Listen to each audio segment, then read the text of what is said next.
The clinking of cutlery, the soft buzz of the jazz band, they all bounced off the walls of that fancy restaurant.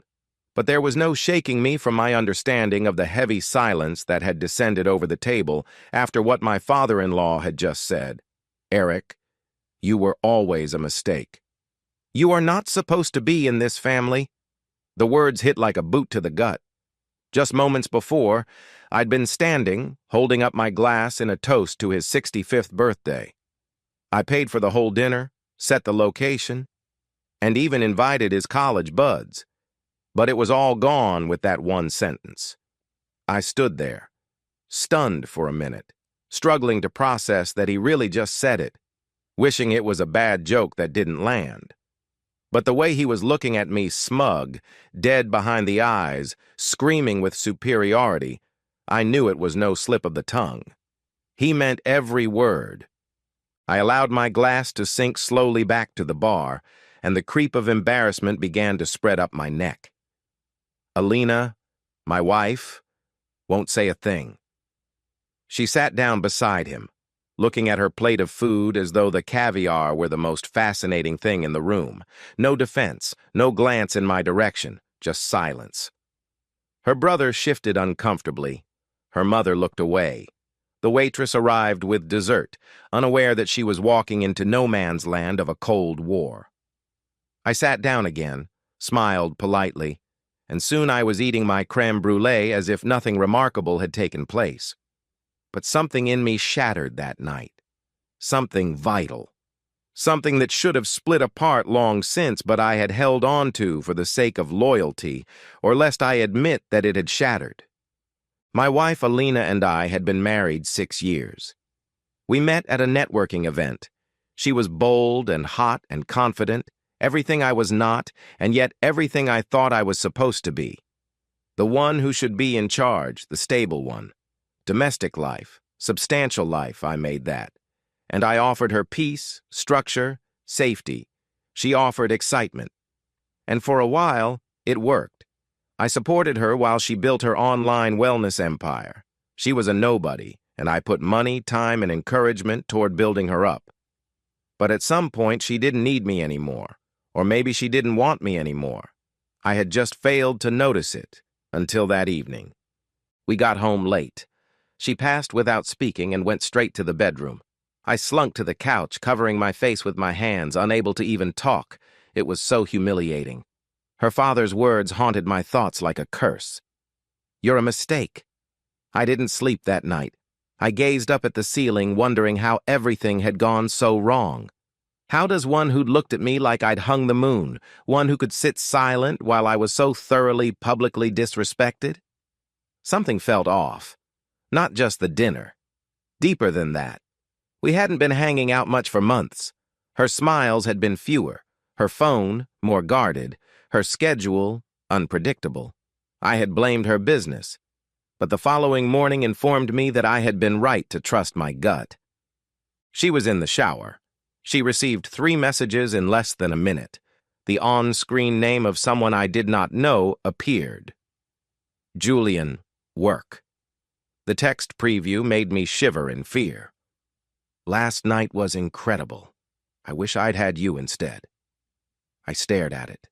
Then again. Then again. And then there it was, flashing at me every time I blinked, as if I were the one fate had decided should suffer. See, no. I opened the thread. Dozens of messages, photos, dirty confessions, love notes. Their affair wasn't new. It had been going on for months, maybe years. Hotel bookings, dinners, weekends when I thought she was out of town on a business trip, she was at his place. And the worst part? Her father knew. I read a message she'd sent Julian. "Even my dad says Eric's a joke.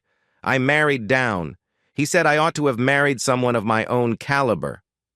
That sentence buried me. It wasn't just that she cheated. She undid me out of my sight, emotionally, socially, professionally, financially. That was never enough for her. Yeah, I gave her all, and she tried to make me a cautionary tale. I didn't cry. I didn't scream. I just stared. I stared at the woman I liebe, who had wept openly when we exchanged our marriage vows, now revealed to be liar, manipulator, traitor. I began hoarding the following day. Emails, phone backups, screenshots, her hidden social media account, photos of her in underwear I never saw, in hotel rooms I'd never heard of, with a man who could have been lifted straight off the pages of a male modeling agency. Julian wasn't just a fling. He was an escape, a fantasy. And she had fed it with our money, our house, our time. I felt sick. But I didn't confront her. Not yet. I had a plan. You had to have karma to come in the front door and sit beside her like a guest. 3 days later, I made dinner reservations for us and her parents, in our place this time. I told him I wanted to apologize for how uncomfortable the birthday dinner had been. I explained that I was seeking to prove that I was still committed to the family. Alina seemed skeptical but agreed. I cooked her favorite dinner that Friday night. I stepped into the sweater she said looked boyish and sweet on me. I lit candles. I was playing our wedding song in the background. Everything was perfect.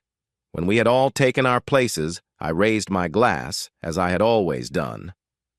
I've got to talk to you about something. It's important. It's something I've been doing for a long, long time. I plugged in a USB drive in the TV. The screen lit up, and the room fell silent.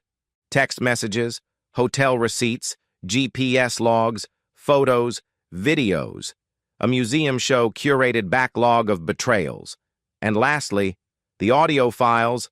The security system in our house had recorded her and Julian giggling and drinking wine and doing infinitely worse in our living room while I was out of town on a work trip. Her father jumped to his feet and yelled, "What the fuck is this?" Alina screamed for me to halt. Her mother was in tears, but I was calm, still, cold. "I filed for divorce," I said, alluding to Alina. "The prenup is ironclad. You walk away with nothing. I already moved out." Then I looked at her father. "You called me a mistake, but I was the one gluing her together. You should be proud. You raised a daughter who shits on loyalty for sport." I never again entered the house after that night. I had already rented a loft downtown, transferred all the finances, closed joint accounts. She tried to call. I blocked her. She tried to email. I emailed that to my attorney. Her affair partner, Julian? Turns out he was married too. His wife exposed everything, filed for divorce, took the house, smeared Alina on social media. Her wellness brand began to lose clients. Her followers turned. Her sponsors backed away. Within 3 months, she lost everything. She sold her car, moved into a 1-bedroom apartment. The woman who used to wear $1,000 stilettos was now trolling for freelance clients online. She wrote me again, saying, "I added it up wrong. Please, I need help.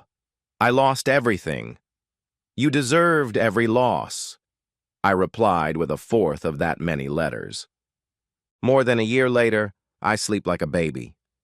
I've rebuilt, quietly, carefully, with someone new, someone who doesn't lie, someone to hold my hand and not have to show off to anyone else.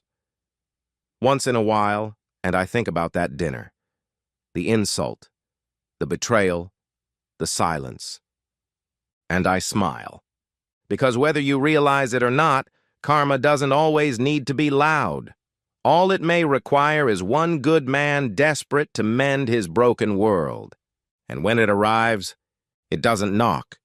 It kicks the door in. The end?